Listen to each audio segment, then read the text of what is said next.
أعوذ بالله من الشيطان الرجيم. بسم الله الرحمن الرحيم. وإذا أنعمنا على الإنسان أعرض ونأى بجانبه وإذا مسه الشر فذو دعاء عريض. قل أرأيتم إن كان من عند الله ثم كفرتم به من أضل ممن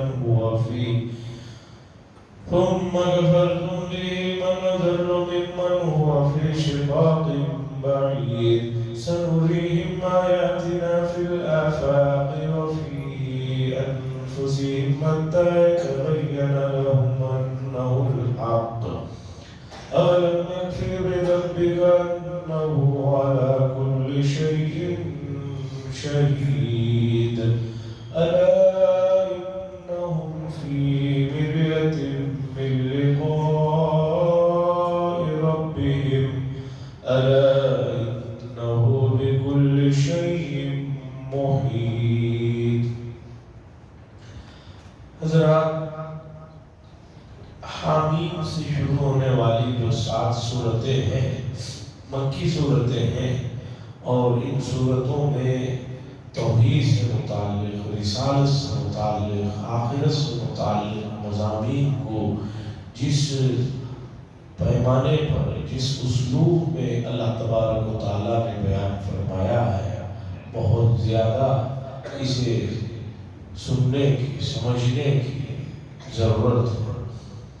یہ صورت ختم ہو رہی ہے، اس میں اللہ تبارک و تعالیٰ نے انسانوں سے ان کی جو فطرت ہے اس کا متعلق کچھ چیزیں بتائی۔ انہی میں سے گزشتہ مجلس میں یہ بات آئی، جب بندے پر ہماری طرف سے کوئی انعام ہوتا ہے، کوئی اچھائیاں پہنچتی ہیں، تو وہ ہمیں بھول جاتا ہے اور اعراض کرنے لگتا ہے، اور جب اسے کوئی پریشانی چھو جاتی ہے تو بہت لمبی چوڑی دعائیں مانگنے لگتا ہے۔ فطری بات ہے، اس سے کوئی آدمی انکار نہیں کر سکتا۔ آدمی جب پریشانی میں آتا ہے تو اللہ کو پکارتا ہے، حتیٰ کہ کفار و مشرکین بھی اس موقع پر خالص اللہ کو پکارتے ہیں۔ اللہ فرماتے ہیں کہ قرآن کے سلسلے میں جو تم لوگ شک و شبے میں پڑے ہوئے ہو کہ یہ قرآن اللہ کا کلام نہیں ہے، یہ چیز تمہیں بہت زیادہ نقصان پہنچا سکتی ہے۔ اللہ فرماتے ہیں قل ارأیتم، اے نبی صلی اللہ علیہ وسلم ان سے کہیے کہ اگر یہ قرآن، یہ جو نہیں مان رہے ہیں قرآن کو، ارأیتم، اگر یہ اللہ کی طرف سے ہو پھر بھی تم اس کا انکار کرو تو تم لوگ بہت زیادہ گمراہی میں پڑے ہوئے ہو اور بہت زیادہ پرلے درجے کی جو ہے انکار میں پڑے ہوئے۔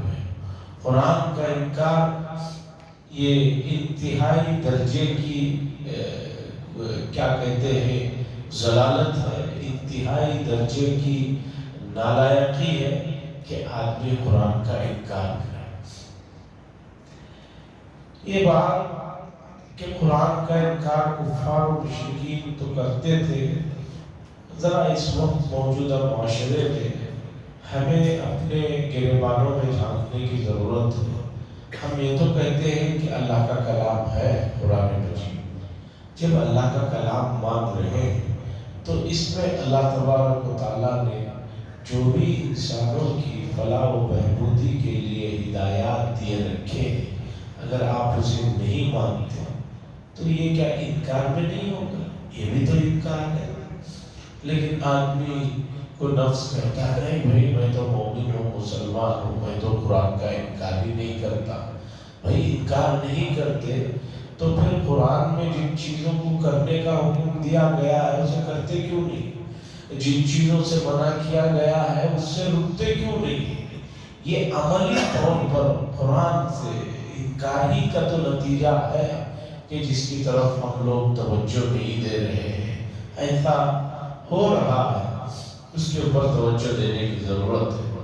سنريهم، اللہ فرماتے ہیں سنريهم آیاتنا فی الآفاق، ہم قریب ان کو اپنی نشانیاں دکھائیں گے آفاق میں، زمین و آسمان میں اور ان کی اپنی جانوں میں، یہاں تک کہ ان کے لیے یہ بات ظاہر ہو کر رہ جائے گی کہ بے شک وہ حق ہے، یعنی قرآن حق ہے، اللہ کا جو وجود ہے وہ حق ہے۔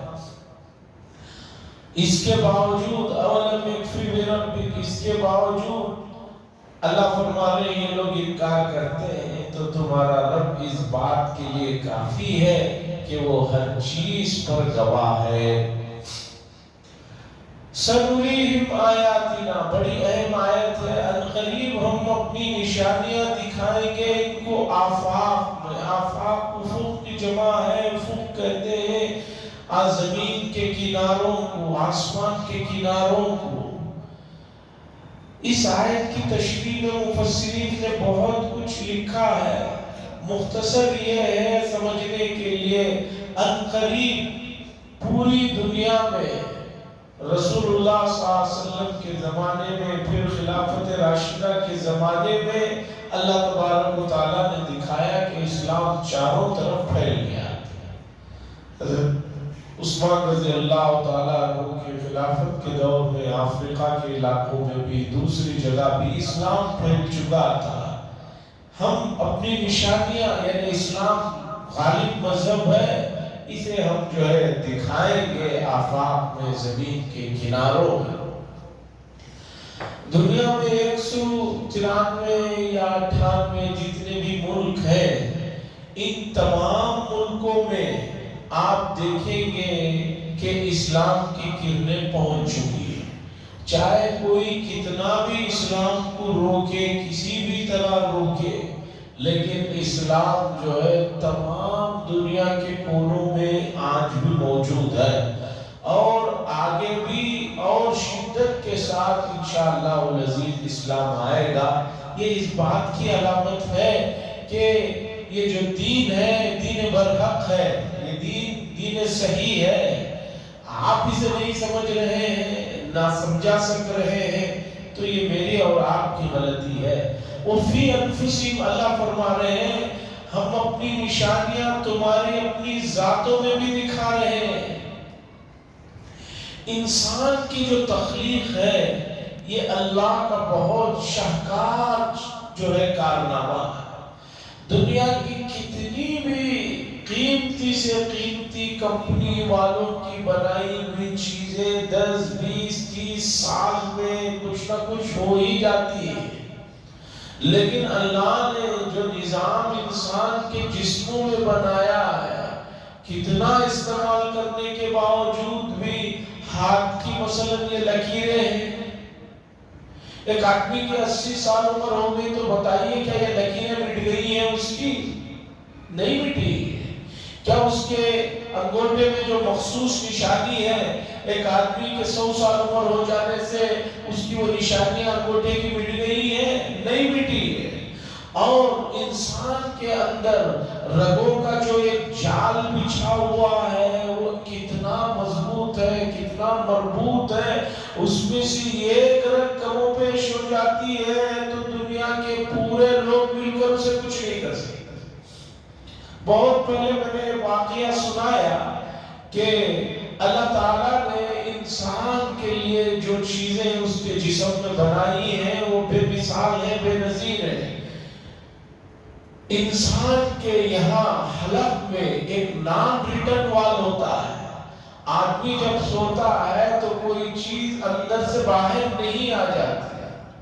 امریکہ کے ایک ڈاکٹر نے اپنا واقعہ لکھا ہے کہ میں پوری زندگی لیٹ کر سونے کی نعمت سے محروم ہوں، اس لیے کہ کسی مسئلے میں میرا آپریشن ہوا تو یہ جو نان ریٹن وال یہاں پر ہے وہ ناکام ہو چکا ہے، اب اسے کامیاب دوبارہ نہیں کیا جا سکتا۔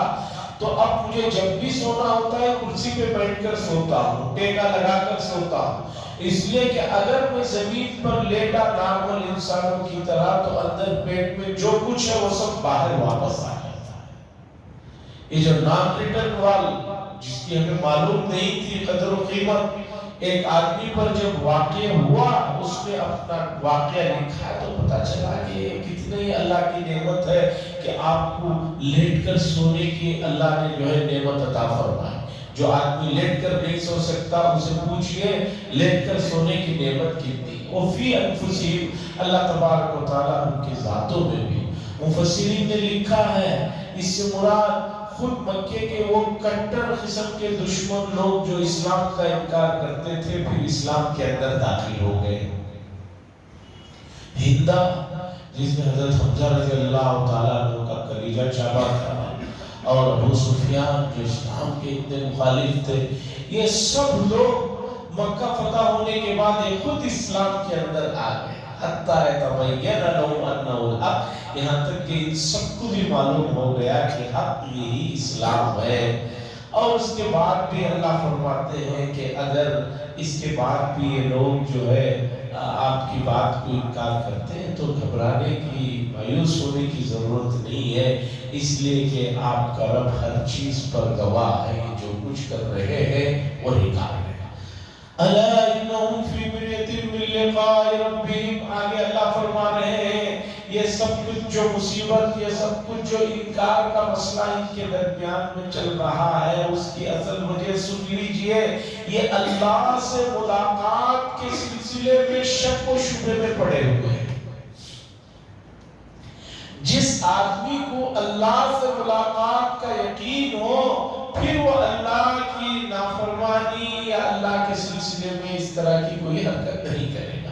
اللہ خبردار ہو جائیے، توجہ دیجئے، انہم فی مریۃ من لقاء ربہم، یہ پروردگار سے ملاقات کے سلسلے میں شک و شبہ میں پڑے ہوئے۔ جب پتہ ہو جائے گا آدمی کو کہ ملنا ہے، حساب کتاب دینا ہے، تو پھر آدمی جو ہے اس طرح کی نافرمانیاں، اس طرح کی جو ہے اللہ سے بے تعلقیاں جو ہے ان کو ختم کر دے گا۔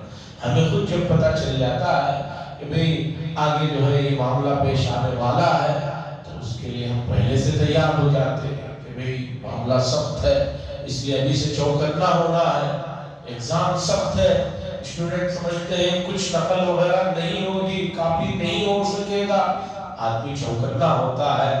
تو اللہ فرما رہے ہیں یہ جو کچھ نافرمانیاں ہیں اس کے پیچھے کی اصل وجہ یہ ہے کہ یہ اللہ سے ملاقات کے سلسلے میں شک میں پڑے ہوئے ہیں۔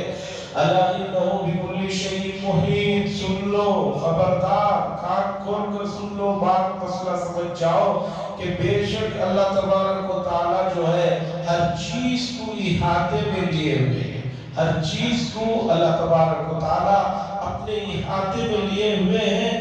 اللہ کی نگرانی سے، اللہ کی قدرت سے کوئی چیز بھی خارج نہیں ہے۔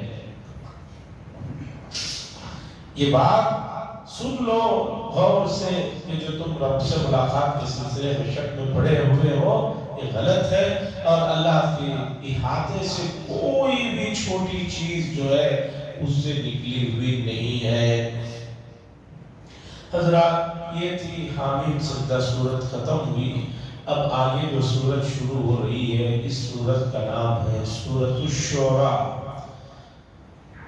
نزول کے اعتبار سے 62ویں نمبر پر یہ سورت ہے، اور یہ سورت بھی حامیم کے الفاظ سے شروع ہو رہی ہے، اور زمانی جو قرآن کی یہاں ترتیب ہے اس میں 42ویں نمبر پر ہے، اور مکے کے آخری زمانے میں ہجرت سے پہلے جو بہت زیادہ کفر و شرک اور اسلام کے درمیان میں کشمکش تھی اس درمیان میں یہ سورت نازل ہوئی ہے۔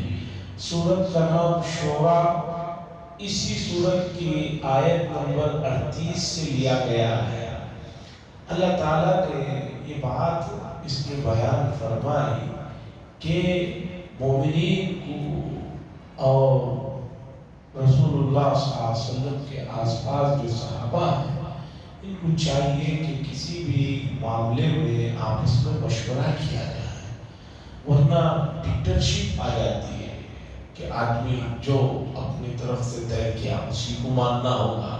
یہ اسلام کا مزاج نہیں ہے۔ اسلام کا مزاج یہ ہے کہ آپس میں باہم مشورہ کیا گیا ہے، تو اسی باہم مشورے کو عربی میں شورا کہتے ہیں۔ چونکہ آیت نمبر 38 میں شورا کا حکم دیا گیا، یعنی آپس میں مل بیٹھ کر مشورہ کرنے کا، اسی سے اس سورت کا نام سورۃ الشورى رکھا گیا۔ اور اس کے بعد مکی سورت ہے تو توحید کا ذکر ہے، رسالت کا ذکر ہے، آخرت کا ذکر ہے۔ یہ دوسری سورت ہے جو حروف مقطعات 5 ایک ساتھ شروع ہوتے ہیں۔ اس سے پہلے سورہ مریم میں آپ نے پڑھا کاف ہا یا عین صاد، 5 حروف مقطعات، ورنہ عموماً 2-3 حروف مقطعات سے سورت شروع ہوتی ہے۔ یہ سورت میں بھی 5 حروف مقطعات ہیں، حامیم عین سین قاف۔ اور یہ بات پہلے بھی بات آ چکی ہے کہ اس کے معانی اللہ بہتر جانتے ہیں کہ اس کے معانی کیا۔ آگے اللہ فرماتے ہیں كَذَلِكَ يُوحِي إِلَيْكَ وَإِلَى الَّذِينَ مِن قَبْلِكَ اللَّهُ الْعَزِيزُ الْحَكِيمُ۔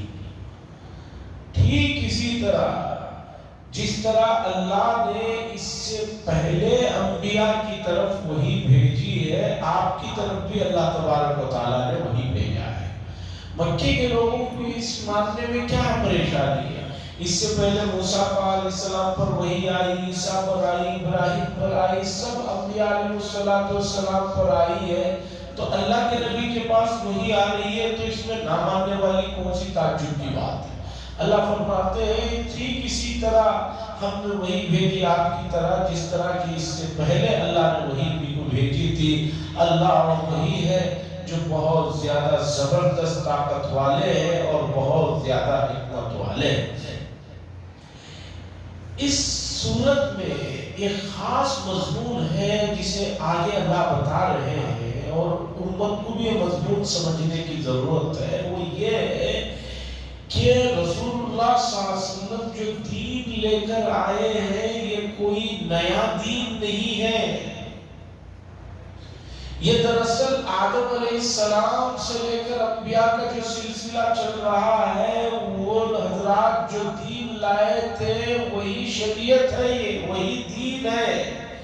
لیکن گزرے ہوئے زمانوں کے ساتھ ساتھ لوگوں نے دین کو خلط ملط کر دیا تھا، اس کے اوپر بہت ساری غیر غلط چیزوں کو جمع کر دیا تھا، چڑھا دیا تھا، ملا دیا تھا۔ اب اللہ تبارک و تعالی رسول اللہ صلی اللہ علیہ وسلم کے ذریعے سے وہ خالص دین جو حضرت آدم علیہ السلام سے آیا، اس تب سے چلا ہے، اس دین کی تصحیح، تنقیح اور اس پر جمے ہوئے گرد و غبار کو ختم کرنے کے لیے اللہ کے نبی صلی اللہ علیہ وسلم کو بھیجا گیا۔ ایک مسئلہ سمجھیے، بہت سارے حضرات غیر مسلموں کے اس سوال پر پریشان ہو جاتے ہیں کہ بھئی آپ کا دین کب سے ہے؟ آپ کے نبی کب سے ہے؟ کہتے ہیں 1500 سال سے۔ تو یہ لوگ کہتے ہیں آپ کا تو دین بعد میں آیا ہے، ہمارا جو مذہب ہے وہ 5000 سال پرانا ہے، 7000 سال پرانا ہے۔ اب آدمی تھوڑی دیر کے لیے کنفیوز ہو جاتا ہے، ہاں یار ہمارا تو حضور صلی اللہ علیہ وسلم 1500 سال ہو گئے، 1447، اور مکے کی زندگی ملا لو تو 1500 سال ہوتے ہیں۔ ان کا جو مذہب ہے وہ 5-6 ہزار سال پرانا ہے، تو جو چیز پرانی ہوگی وہ صحیح ہوگی، یہ بعد میں آئی ہوئی چیز یہ تو صحیح نہیں ہو سکتی۔ لاجک ہے، اس طرح کی بات جب کرتے آدمی پریشان ہو جاتا ہے۔ تو اس بات کو سمجھیے کہ رسول اللہ صلی اللہ علیہ وسلم جو اسلام لائے ہیں وہ نیا کچھ نہیں ہے۔